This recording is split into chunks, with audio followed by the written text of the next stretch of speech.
বন্ধুসকল আপোনালোকক স্বাগতম জনাইছোঁ আছামিজ বলৰ আৰু মোৰ চেনেলত যদি আপুনি প্ৰথমবাৰৰ বাবে চাইছে তেনেহ'লে ছাবস্ক্ৰাইব লাইক এণ্ড কমেণ্ট কৰিবলৈ নাপাহৰিব। আৰু মোৰ আজিৰ ভিডিঅ'টো হৈছে NRC কি হয় আৰু NRC কিয় অসমত সংশোধন কৰা হৈছে আৰু বেলেগ দেশত কেলৈ NRC পঞ্জীয়ন কৰা হোৱা নাই। অসমখন এনেকুৱা এখন ৰাজ্য য'ত প্ৰথমবাৰৰ বাবে নাগৰিক সংশোধনী পঞ্জীয়ন কাৰ্য আৰম্ভ কৰা হৈছে আৰু বেলেগ দেশত ক'তো কৰা নাই। আপোনাক মই আজি দেখাম NRC কি হয় তাৰ সবিশেষ তথ্য। ইয়াত ভাৰতৰ নাগৰিক ৰেজিষ্ট্ৰি দেখিছে আপোনালোকে, ভাৰতৰ নাগৰিক পঞ্জীয়নৰ প্ৰথম অসমত নাগৰিকৰ নাম অসম হয় আৰু ইয়াৰ জনগণনা 1951 চনৰ পাছত 1951 চনত মানে যেতিয়া আৰম্ভ কৰিছিল তাৰ জনগণনাৰ ব্যক্তিৰ বিৱৰণৰ ওপৰত কৈছিল। আৰু বাংলাদেশে বাংলাদেশ যেতিয়া স্বাধীন হয় 25 মাৰ্চ 2017 চনত বাংলাদেশ যেতিয়া আহিলে তেতিয়া অসমত যিমান সকল লোক আছিল অসমত লোককে অসমৰ নাগৰিক হিচাপে কৈছিল।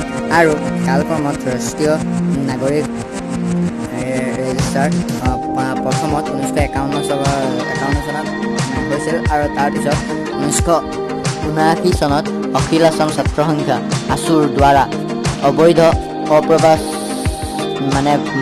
বাস নকৰা আৰু নিৰ্বাচনৰ হোৱাৰ সময়ত 6 বছৰ আন্দোলন কৰিলে আৰু 15 আগষ্ট 1985 চনৰ মতে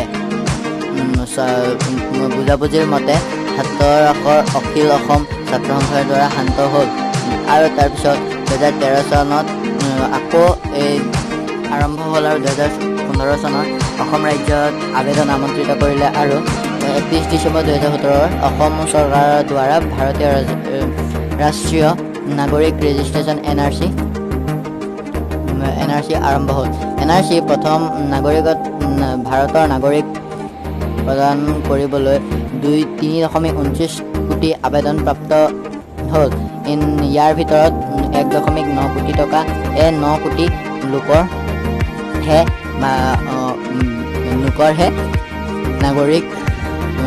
নাগৰিক হয় বুলি ঘোষণা কৰা হ'ল আৰু 1.39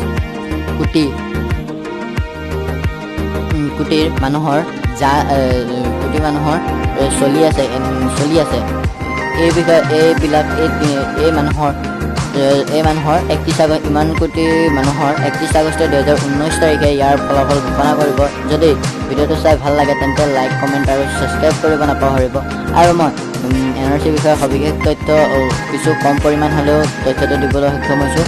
যাতে আপুনি যদি ভিডিঅ' চাই ভাল লাগে তেনেহ'লে লাইক কৰিব নাপাহৰিব আৰু তাৰ ওচৰতে থকা ছাবস্ক্ৰাইব বটনৰ ওচৰতে থকা নটিফিকেশ্যন বেলটো নাপাহৰিব। ধন্যবাদ।